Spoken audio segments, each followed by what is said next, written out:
তো আপনারা জানেন যে 3 দিন আগে যখন ভারী বর্ষণ হয়েছিল এবং তার সাথে যখন জোয়ার যোগ হলো, আহ, পানি উঠেছিল, যেটা আমরা মে মাসে যেটা 192 মিলিমিটার পানি ওঠার পরেও, বৃষ্টিপাত রেকর্ড হওয়ার পরেও আমরা একটা স্বস্তিদায়ক অবস্থায় ছিলাম।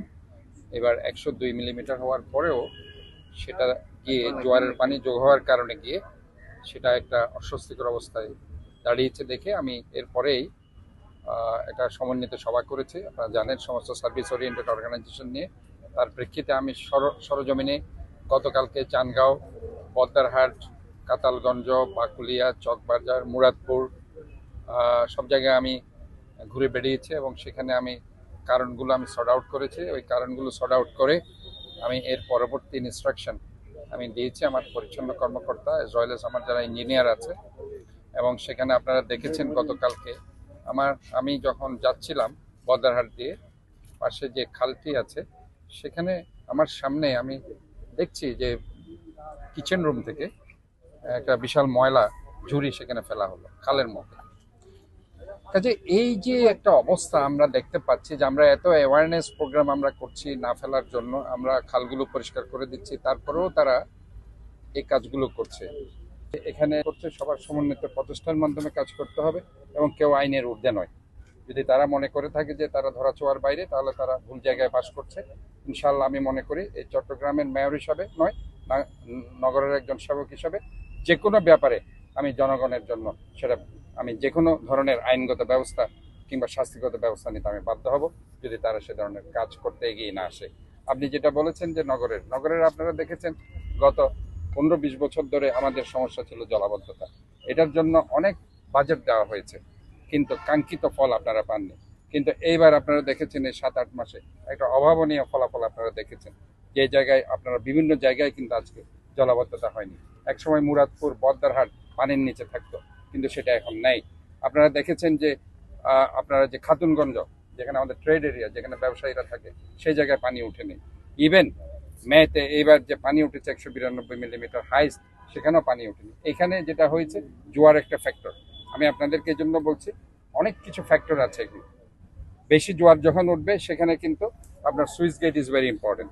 এখনো পর্যন্ত যে চলমান প্রক্রিয়ার মধ্যে জলাবদ্ধতা প্রকল্পের, যেটা 2016 সালে শুরু হয়েছে, 10,000 কোটি টাকা অলমোস্ট সে বাজেটের মধ্যে হয়েছে এবং আরও প্রায় 4,000 কোটি টাকা সে বাজেট আছে। সেখানে এখনো পর্যন্ত 50% কাজ বাকি রয়ে গেছে। আপনারা জানেন যে চট্টগ্রাম উন্নয়ন কর্তৃপক্ষ, যেটা 2016 সালে তারা 36টা খাল সংস্কার করার জন্য, সেখানে 21টা খাল সংস্কার হয়েছে, আরও 15টা খাল বাকি আছে।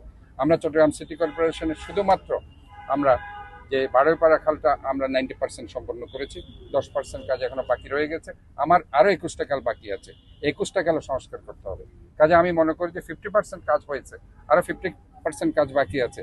এবং পানি উন্নয়ন বোর্ড, চট্টগ্রাম উন্নয়ন কর্তৃপক্ষ এবং ওয়াসা, এরা বিশেষ করে পানি উন্নয়ন বোর্ড এবং চট্টগ্রাম উন্নয়ন কর্তৃপক্ষ, তারা যে সুইচ গেট যেটা আপনারা বলছেন জল ফটক, যেটা দিয়ে আপনার ধরেন পানিটা নিয়ন্ত্রণ, জোয়ার ভাটাটাকে নিয়ন্ত্রণ করা যাচ্ছে, এখনো পর্যন্ত কমপ্লিট সুইচ গেটগুলো নির্মাণ করা হয়নি।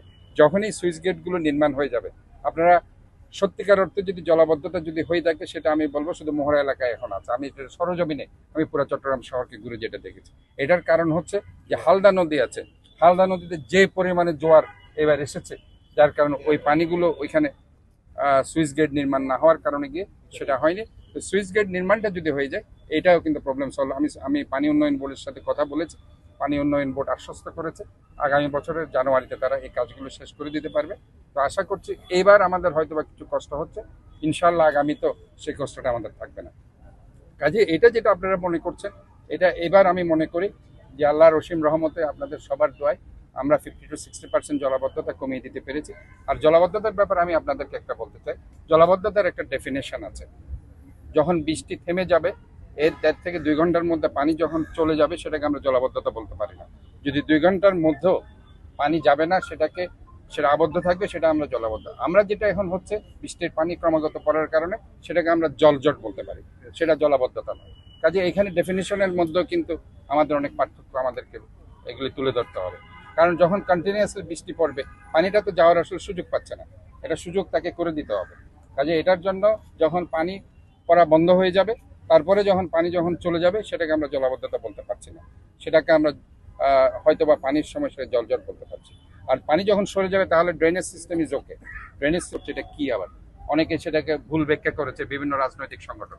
আমি আবারও বলতে চাই, এই 298 কোটি টাকা প্রথমে ছিল, সেটা 400 কোটি টাকার প্রজেক্ট, এটাকে কমিয়ে অর্থ মন্ত্রণালয় 298 কোটি মানে 300 কোটি টাকা করে দিয়েছে। তারপর আমি বলছি সেটাকে যাতে আমাদের ঋণের বোঝা চাপিয়ে দেওয়া না হয়। এখানে পরে তারা এটাকে এমনভাবে রিভাইজ করেছে, সেখানে 5% সুদ তারা যোগ করে দিয়েছে। কাজেই একটা সার্ভিস ওরিয়েন্টেড অর্গানাইজেশন কখনো সুদ দিয়ে এই টাকাটা নিতে পারে না, কারণ আমরা জনগণের সেবার জন্যই কিন্তু এই মেশিনগুলো চাচ্ছি। কাজে আমি মনে করি এই প্রজেক্টটা ভেরি ইম্পর্টেন্টলি হওয়া উচিত এবং অত্যন্ত দ্রুত গতিতে ঋণবিহীন এটা গ্রান্ট হিসাবে এই সরকার আমাদেরকে ইনস্ট্রুমেন্টগুলো কেনার জন্য প্রতিনিয়ত নালা খাল পরিষ্কার করতে এগুলো দেওয়া উচিত বলে